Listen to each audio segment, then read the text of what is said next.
안녕하세요. 저보다 2살 많은 남편과 얼마 전 결혼한 20대 후반 여자입니다. 결혼한 지 이제 5개월째예요. 결혼하기 전 좀 더 일찍 정신 차렸으면 좋았을 텐데, 이제서야 제가 미친 짓을 했다는 걸 깨닫고 있어요. 결혼한 지 반년도 안 돼서 이혼을 생각하게 될 줄이야 꿈에도 상상하지 못했습니다. 사실 저희 남편에 대해서는 연애할 때도 아끼고 사는 사람이라는 건 알고 있었지만 절약을 해서 나중에 큰일을 도모하려고 하나 그런 생각만 했지 이렇게 상식도 없는 인간인지는 상상도 못했습니다. 결혼 전 동호회 활동에서 만난 남편은 밖에서는 호탕하고 잘 웃는 사람이었어요. 외국계 회사를 다니고 있었고 대학가에서 자취를 하고 있더라고요. 제가 왜 회사 근처가 아니라 대학가에서 자취를 하냐고 물어본 적이 있었는데 자취하는 대학가가 자기가 대학교 다닐 때부터 살던 곳이라 익숙하고 저렴해서 그렇다고 하길래 그런가 보다 하고 말았어요. 그런데 나중에 알고 보니 그것도 다 돈 때문이었어요. 아무튼 연애를 시작하고 남편의 자취방에도 가게 되었는데요. 자취방에 가보면 모든 음식이 인스턴트밖에 없더라고요. 남편 회사는 공짜로 점심을 줬기 때문에 저랑 데이트를 할 때 빼고는 외식을 거의 하지 않았고요. 그나마도 사귄 지 반년 정도 지나니까 자꾸 집에서 데이트하려고 하더라고요. 그렇다고 배달 음식을 시키지도 않아서 대부분 제가 해 먹였어요. 왜 그렇게 한심하게 연애했냐고 물으시면 저도 모르겠어요. 그때는 남편이 돈을 아끼느라 그런 거라곤 감히 생각도 못하고 그냥 남자 혼자 뭐 해먹기 힘들어서 그런가 보다 싶었어요. 쓸데없이 모성애 같은 게 발동해서 자취방에 가서 음식도 해주고 그랬는데 지금 생각해보면 제가 제 발등을 찍었어요. 게다가 성인 둘이서 데이트를 하는데 데이트 통장을 만들자고 하더라고요. 뭐 그것도 이해는 했어요. 저도 남자한테 얻어먹기만 하는 거 좋아하는 성격도 아니었으니까요.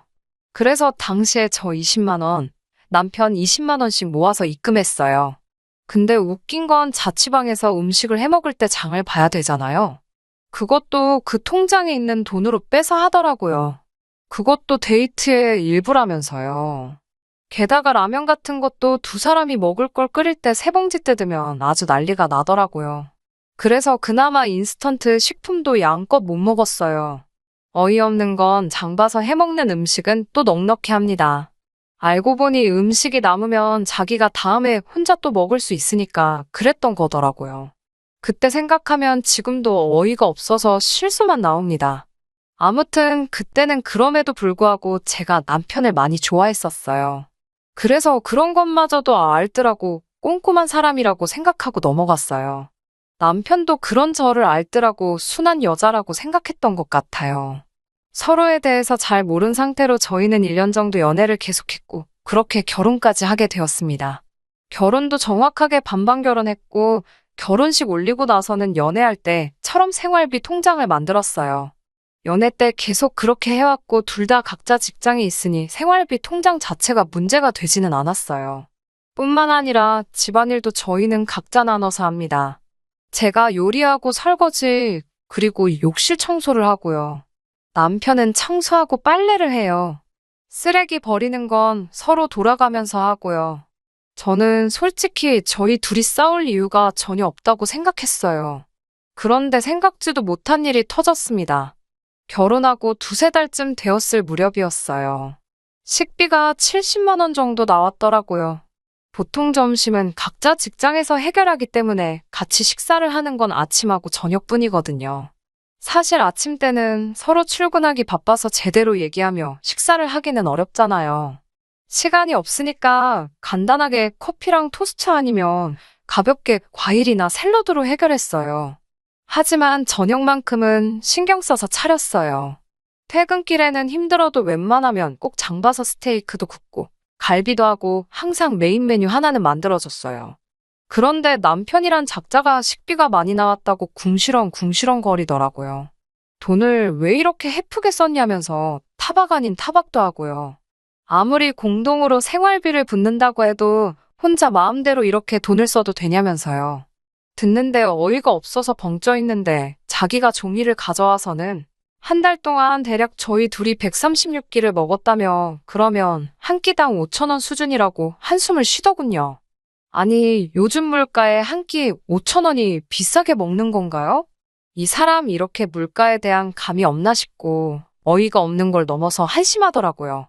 이런 제 속도 모르고 이러다간 우리 생활비를 식비로 다 탕진해버리게 생겼다면서 이렇게 해픈 여잔지 몰랐다고 헛소리를 떠들더라고요. 그러면서 하는 말이 자기는 자취할 때 한 달 식비를 15만 원 정도밖에 안 썼대요. 그 소리를 그 다음 달 내내 앵무새 마냥 반복하길래 제가 그럼 식비로 15만 원만 내라고 했어요. 저는 35만 원 내고 사람답게 살겠다고요. 그리고 그 뒤로 아침엔 밥에 캔참치 하나 저녁엔 카레 하나 그런 식으로 인스턴트만 돌려서 줬어요.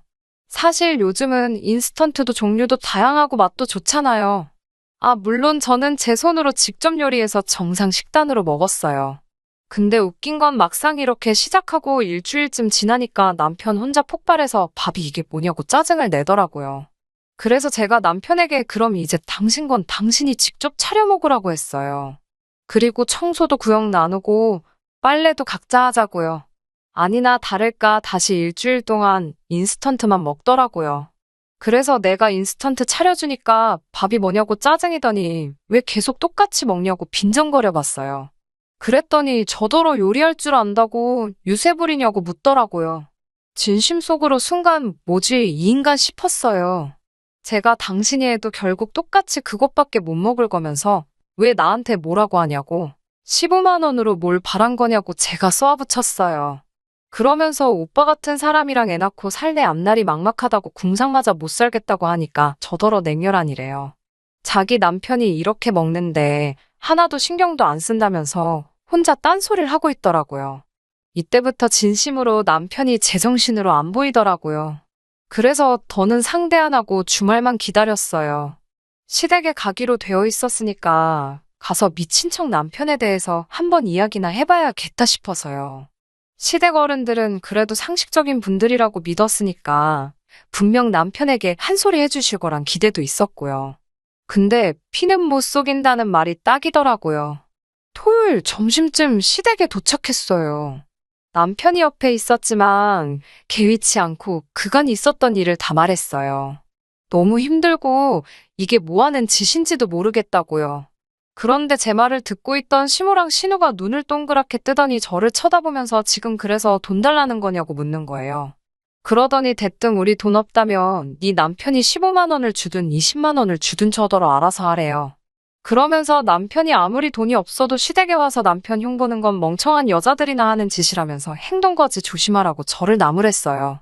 황당하고 어이가 없어서 결국 시어머니께 남편 반품하고 싶다고 했습니다. 시모와 신우의 말에 무슨 천군만마라도 얻으냥 남편은 기가 살아서 저한테 할 말 안 할 말 분간도 못하고 시댁에 와서 입을 놀리냐며 빨리 집에 가서 밥이나 차리라고 거들먹거리더라고요. 그때 정신이 확 들었어요.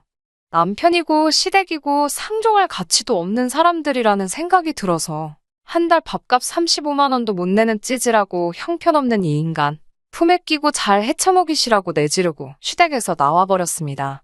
혼인신고까지 한 마당에 꼴랑 5개월 살고 이혼이라니 가족 생각하고 주변 사람들 생각하면 머리만 아프고 그래도 참고 살자니 치가 떨려서 도저히 안 될 것 같더라고요. 결국 친정 어머니께 사실대로 있었던 일들을 다 말씀드렸어요. 그러자 친정 어머니도 쪼잔한 남자랑 사는 것만큼 스트레스 받는 일이 없다며 아직 한참 젊고 능력도 있는데 뭐하러 그딴 남자한테 청춘 바치냐고 이혼하라고 하시더군요. 그날 밤 남편에게 곰곰이 생각해봤는데 당신네 가족 누구하고도 상식적으로 대화할 수가 없고 난 이런 감정 소모에 내 에너지를 쏟고 싶지 않으니 이혼하자고 했어요.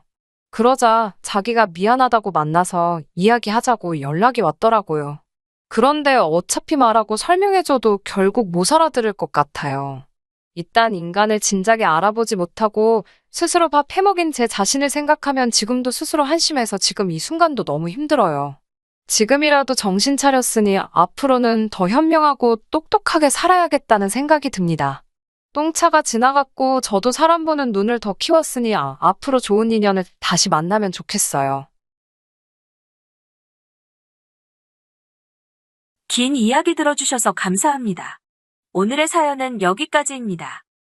구독과 좋아요, 알람 설정해주시면 앞으로 더 좋은 사연으로 찾아오겠습니다. 감사합니다.